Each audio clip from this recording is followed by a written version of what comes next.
On va poursuivre notre étude sur la vie de la noble Fatima Zahra, sur elle la paix. Donc j'ai envie de vous demander, parce que la semaine dernière on avait parlé de son rôle auprès du prophète et surtout dans la transmission du message nouveau de l'islam. Maintenant, aujourd'hui, on va parler de son rôle en tant qu'épouse. Alors est-ce que vous pouvez nous dire un petit peu avec qui est-ce qu'elle s'est mariée et puis est-ce qu'elle a eu beaucoup de prétendants? Tout d'abord, assalamu alaikum. On souhaite la bienvenue à tous nos auditeurs et toutes nos auditrices. Donc, effectivement, Fatima Zahra, elle jouissait d'un grand prestige, hein, et beaucoup de prétendants sont venus la demander en mariage. Ils ont demandé sa main au prophète. Donc, il y avait différents types de personnes. Et comme on le sait, le prophète va donner sa main à son cousin et son héritier, l'imam Ali, sur lui la paix. Et le prophète, il a dit cette parole: si Ali n'avait pas existé, la personne qui aurait mérité d'être l'époux de Fatima n'aurait pu exister non plus. Donc malgré le fait qu'elle a eu beaucoup de prétendants, c'était entre guillemets prévu, destiné que les deux se marient. Bien sûr, on peut dire que c'est Dieu qui en a décidé ainsi. Et les qualités extraordinaires de Fatima Zahra et sa filiation au prophète de Dieu, le prophète Mohammed, sur lui la paix, donc, auquel il faut ajouter son honneur familial, qui ont fait que de grands amis du prophète aient été ses prétendants, mais tous se firent ils se sont fait reconduire par la négative, donc ils se sont fait repousser gentiment par le prophète. Et plus intéressant encore, c'est que dans la plupart des cas, le prophète, il leur disait la chose suivante: il leur disait, l'avenir de Fatima est entre les mains du Dieu de Fatima. D'accord. Alors est-ce qu'on a des exemples de personnalités qui ont fait leur demande à Fatima Zahra, donc auprès du prophète, sur lui la grâce et la paix, mais qui ont été, on va dire, repoussés, mais pas simplement repoussés, parce que l'idéologie de l'époque voulait qu'on fasse vraiment de grandes choses, avec de grands apparats, avec des festivités en grande pompe. Alors est-ce qu'on a des exemples de personnes qui ont tenté de faire perdurer cette faible habitude? Si oui, laquelle? Tout d'abord, assalamu alaikum à tous ceux qui nous écoutent. Et effectivement, dans l'histoire, on a un certain Abderrahman ibn Aouf. Donc c'était une personne qui était très riche et qui, selon les pratiques et les traditions de l'époque de l'ignorance, de l'époque de la Jahiliya, eh bien, considérait toutes les choses d'un point de vue matérialiste et donc jugeait la personnalité d'une femme et la position privilégiée ou non de son mari en fonction de la lourde dot. C'était comme ça.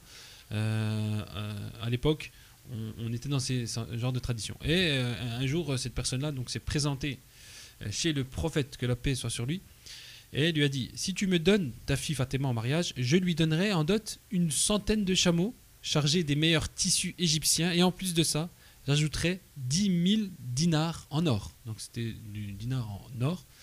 Et donc voilà, il a fait étalage de sa richesse. Et donc à l'époque, c'était quand même quelque chose une fortune extraordinaire. Et le prophète, sur la paix, entra dans une telle colère à ce moment-là, et devant une demande aussi stupide et aussi peu correcte, qu'il ramassa une poignée de cailloux et la jeta aux pieds de ce Abderrahman ibn Aouf en disant: tu crois que moi je suis esclave de l'argent et de la richesse et que tu peux te prévaloir à mes yeux en étalant ton argent et ta richesse? Donc le prophète, il a rejeté ce type de demande en mariage. Donc en fait, le plus riche finalement a demandé Fatima Zahra, sur elle la paix, en mariage, et finalement on va s'apercevoir qu'elle va se marier avec le plus pauvre de tous les prétendants, donc à savoir l'imam Ali. D'accord, justement tu fais bien la transition.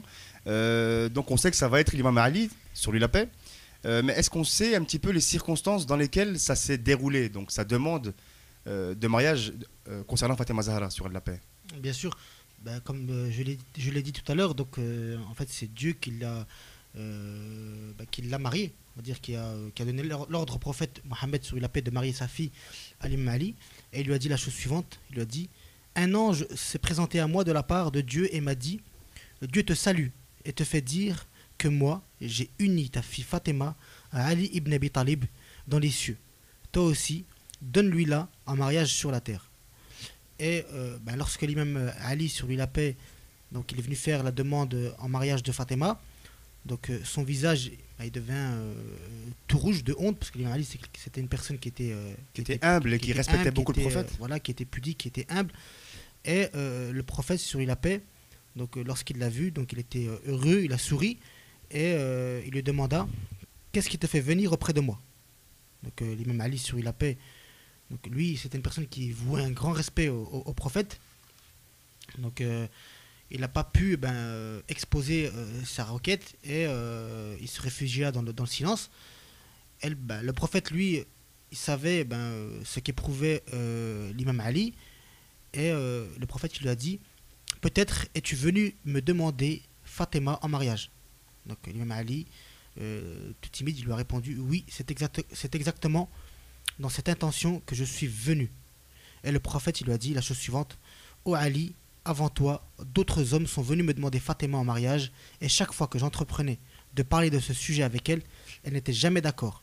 À présent, c'est toi qui viens me demander de discuter de cette question avec elle.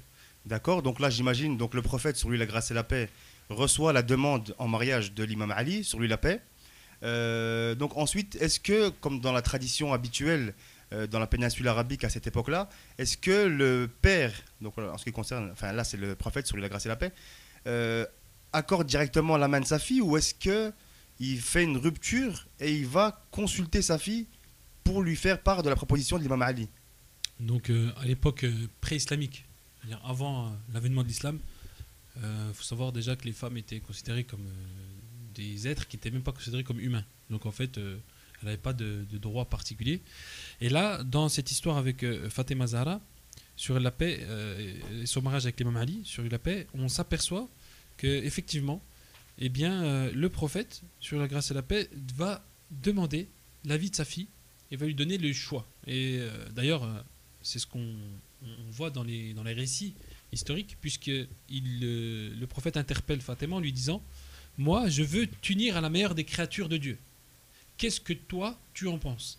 Donc, il lui donne finalement le dernier mot à Fatima. D'accord. Et c'est très important parce que aujourd'hui, beaucoup de débats autour des mariages soi-disant forcés, etc., qui auraient une source, une origine au niveau de la religion. Or, c'est tout à fait faux. Donc là, on a un contre-exemple. On a un contre-exemple clair, puisque en plus, ce mariage-là, c'est vraiment le mariage par définition de référence. C'est le modèle de mariage à suivre pour les musulmans, parce qu'il s'agit de la fille du saint prophète qui le marie avec l'imam Ali, qui n'est pas une personne normale, c'est vraiment son successeur légitime, etc. On connaît les mérites de l'imam Ali.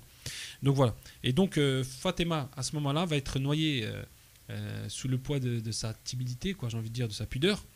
Et donc elle va se contenter de baisser la tête et de ne rien dire. Et c'est à ce moment-là, donc elle n'a pas montré de refus, mais elle a acquiescé. Elle a acquiescé par un silence. Et le prophète, et lui, par contre, leva la tête et prononça une phrase très historique, vraiment, qui est la suivante. Il a dit: Dieu est grand, son silence est une preuve de son assentiment, donc, ou bien de son contentement. D'accord. De son consentement plutôt. Donc au final, voilà, donc les deux êtres vont finir par se marier. Donc là maintenant, on va rentrer un petit peu dans le détail, hein, parce qu'on voit, si on fait des comparatifs entre ce modèle de mariage donc, qui est à suivre par tous les musulmans et la réalité qui se passe aujourd'hui, j'ai envie de parler un petit peu de assez brièvement, de sa dot, donc de la dot de Fatima Zahra sur elle la paix, qui, je pense, dites-moi si je me trompe, qui devait être assez symbolique. Parce que tout à l'heure, tu me disais qu'elle avait reçu des demandes de personnalités très riches et qu'au final, elle va choisir le plus pauvre matériellement, mais entre guillemets, le plus riche spirituellement. Donc, en ce qui concerne sa dot, est-ce que vous savez un petit peu de combien est-ce qu'elle se montait? Bien sûr, on a des références par rapport à tout cela, mais comme l'a dit Hicham tout à l'heure, le mariage de l'imam Ali et de Fatima Zahra sur eux de la paix, donc c'est une référence aujourd'hui pour les musulmans, c'est l'exemple à suivre. Et les historiens nous racontent que l'imam Ali donc, a offert à Fatima Zahra, donc en fait il ne l'a pas offert directement, en fait, il lui a offert une dot, mais l'imam Ali, c'était une personne qui était pauvre. Donc le prophète, il est venu vers lui, il lui a demandé, as-tu quelque chose à offrir en dot à ta femme? Donc l'imam Ali, il a répondu, que mon père et ma mère soient sacrifiés pour toi. Tu connais ma vie aussi bien que moi, et tu sais que je n'ai rien d'autre que mon sabre, mon bouclier et mon chameau. Donc le prophète y poursuivit, c'est exact. Ton sabre t'est utile à l'instant du combat contre les ennemis. Avec ton chameau, il te faut arroser la palmeraie et de plus tu en as besoin pour te déplacer. Donc tu peux n'offrir que ton bouclier en dot à ta femme et moi je te donne ma fille Fatima en mariage devant ce même bouclier. D'accord, donc en fait, il a revendu le bouclier et puis l'argent nécessaire, il lui a offert quelques cadeaux. Voilà, c'est bien ça. D'accord. Donc on va parler un petit peu des cérémonies avant de faire notre pause. Alors j'imagine que la cérémonie, elle devait être d'une simplicité extrême, hein, étant donné la richesse, entre guillemets, ou plutôt le peu de richesse dont disposait l'imam Ali, sur lui la paix. Effectivement.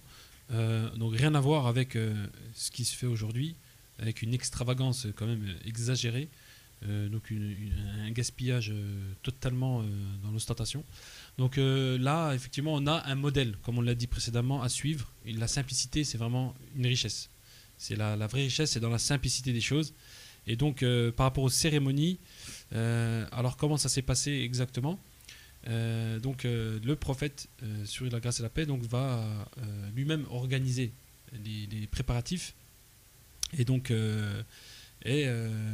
ça va se faire de manière très très simple. Je ne sais pas si on a des références par rapport à tout ça. Donc voilà. Donc là, les références, je les cherche rapidement. Alors, Donc voilà. Donc le prophète sur la grâce et la paix va dire à l'imam Ali, pour ce soir, même ou pour demain, je prépare l'affaire. C'est-à-dire, je m'occupe des préparatifs. Et donc, à la minute même, le prophète va donner l'ordre de préparer une fête toute simple, mais remplie de spiritualité. Et pour ce qui est de la cérémonie de cette union royale et de ses modalités, donc elle va se dérouler dans une toute simplicité et sans cérémonial aucun, de sorte que cela peut nous surprendre même aujourd'hui. Donc voilà ce qu'on peut dire. donc après avoir parlé de son rôle, donc du rôle de Fatima Zahra sur Elle la paix en tant qu'épouse, on va parler un petit peu de sa situation et de ses sentiments après le décès de son père. Alors est-ce qu'on a un petit peu des éléments qui nous montrent un petit peu l'état dans lequel elle se trouvait après la mort de son père, sur lui la paix? Bien sûr, on a pas mal d'éléments sur son comportement après la mort du prophète. Donc on sait que juste après sa mort, elle se couvra toujours la tête d'une écharpe de deuil et elle avait toujours les larmes aux yeux et le cœur brûlant. Donc la tendre période de la vie de Fatima Zahra, elle s'acheva vite après après le décès de son père, bien qu'il soit difficile de trouver une tendre période sur toute la longueur de sa vie, puisque les pressions continuelles, les guerres, les complots des ennemis contre l'islam et contre le prophète, donc ils avaient fait perdre toute la tranquillité d'esprit de Fatima. Et avec le décès de son père, le prophète Mohammed sur la paix, donc de nouvelles épreuves elles arrivèrent et elles ont conduit à des événements compliqués et critiques dont on ne parlera pas aujourd'hui. Aujourd'hui, d'accord, très bien. Donc parce que en gros, il fallait faire perdurer le message, Voilà. mais on aura l'occasion d'y revenir à d'autres moments. Donc j'imagine, donc tu nous disais à quel point elle a eu une relative tranquillité pendant un temps avant que les pressions reviennent. Mais est-ce que on sait un petit peu si elle a reçu du soutien de la part de ses proches? Alors j'imagine que oui. Donc comme les femmes du prophète ou son mari ou d'autres personnes. En fait, voilà comment Fatima elle s'exprimait après la mort de son père. Elle disait: après toi, cher père, je me suis retrouvée seule. Je me suis sentie errante et dépourvue. Ma voix s'est éteinte, mon dos s'est brisé et l'agréable goût de la vie est devenu amer dans ma bouche. Donc en fait, elle se plaint de la souffrance, du fait qu'elle est détachée de son père, le prophète, le messager d'Allah, sur lui la paix. Et donc, elle dit aussi: après toi, ô père, tellement de malheurs me sont arrivés que s'il devait recouvrir les jours heureux, alors ceux-ci deviendraient obscurs et noirs comme la nuit. Voilà donc Comment est-ce qu'elle parlait comment est-ce qu'elle parlait. Donc il y a plusieurs questions qu'on peut se poser, c'est mais pourquoi est-ce que Fatima, elle se lamente ainsi? De quoi s'inquiète-t-elle tellement? Pourquoi est-ce qu'elle s'impatiente autant, telle la ruée sauvage sur le feu, comme on dit? Pourquoi, etc. Donc Salma, une des femmes du saint prophète, nous dit: quand, après la mort du prophète, je suis allé rendre visite à la dame de l'islam, Fatima, sur elle la paix, je lui ai demandé comment elle allait. Elle me répondit ces mots des plus significatifs. Alors voilà comment elle résume la situation. Fatima, elle dit: oh Salma, que me demandes-tu? Comment moi, qui suis submergé par la tristesse et la douleur, il y a d'une part le décès de mon père, le prophète, et d'autre part, je vois de mes propres yeux que son successeur, Ali ibn Abi Talib, subit la pire des injustices. Je jure devant Dieu qu'ils ont déchiré le voile du respect qui lui est dû.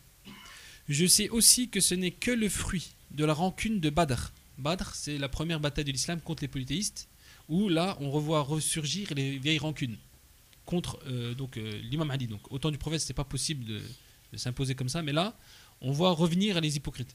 Et elle continue en disant: et le désir de se venger de Uhud. Uhud, c'est aussi une autre bataille qui va avoir lieu après la bataille de Badr, qui demeurait jusqu'à présent dissimulée et masquée dans les cœurs des hypocrites. Donc voilà en quoi consistait donc la souffrance de Fatima Zahra. D'une part, le décès de son père, et d'autre part, l'injustice que subit son mari, l'imam Ali, dans la gouvernance finalement de la communauté musulmane. D'accord, très bien. Donc il y a, il me semble-t-il, même dans l'histoire, un sermon célèbre de la noble Fatima Zahra sur elle la paix, qui explique un petit peu ce que tu viens de dire, mais même qui ajoute en nous expliquant que c'est en quelque sorte une espèce de tremblement de terre, le fait que le noble prophète, donc son père, sur lui la paix, ait quitté ce monde. Effectivement, bon, donc ce célèbre, il est très connu, hein. Certains l'apprennent même par cœur. Donc c'est un très beau sermon. Et en fait, le contenu de ce sermon, il est simple. En fait, elle condamne ceux qui ont usurpé le droit de son mari et ceux qui ont trahi le prophète après sa mort. Parce que comme le disait Hicham tout à l'heure, du vivant du prophète, il était impossible de s'opposer à son autorité, à ses choix, etc. Mais après sa mort, on a vu pas mal de dissensions. Les hypocrites, ils ont refait surface. Ils ont refait surface, ils ont comploté contre l'islam. Ça, c'est une chose qu'on tient à dire. Et ce sermon, en fait, il allait être une sonnette d'alarme, dans le sens où tous ceux dont les cœurs ils battaient pour l'amour de l'islam et qui craignaient pour l'avenir de cette religion. Donc ce sermon allait être un dangereux avertissement pour tous ceux qui ignoraient encore l'ampleur prise par le parti des hypocrites qui avaient refait surface. Parce qu'on peut rappeler, excuse-moi de te couper, on peut rappeler que le prophète, sur lui la grâce et la paix, avait organisé les choses pour après sa mort. Bien sûr, il avait organisé les choses après sa mort. Il avait dit à maintes reprises, il avait précisé que son unique successeur était l'imam Ali, sur lui la paix. Mais les choses ont fait que ce soit d'autres personnes qui prennent le pouvoir, mais là n'est pas le sujet. Donc voilà. D'accord, très bien. Et donc pour conclure, quelques temps après ce sermon, Fatima Zahra, sur elle la paix, mourra. Et je crois qu'il y a même une anecdote qui veut que Fatima Zahra, à part ses proches et ses intimes, justement, dites-nous un petit peu c'est quoi cette anecdote concernant sa mort et justement du lieu de sa mort. Tout simplement, Fatima Zahra avait une volonté avant de mourir, c'était d'être enterrée de manière anonyme et d'être telle que personne puisse venir après sa mort demander pardon vis-à-vis des souffrances qu'elle a subies. Donc effectivement, elle va être enterrée par son mari, l'imam Ali, et des compagnons très très proches, très fidèles. Et donc finalement, elle va donc être enterrée dans un endroit secret entre guillemets aujourd'hui. On ne sait pas le lieu de son emplacement. Et ça, on va dire on peut dire que c'est quand même un malheur pour les musulmans. C'est quand même un malheur pour les musulmans d'avoir la femme, la plus grande femme de l'humanité. On ne peut pas avoir son intercession finalement, venir se recueillir devant cette grande femme, etc. Et donc voilà comment l'histoire a fini. Donc ça montre combien elle a dû subir de souffrance. Parce que on n'a pas vu l'histoire de Fatima, mais elle est remplie vraiment de souffrance et de rebondissements. Elle est morte très jeune.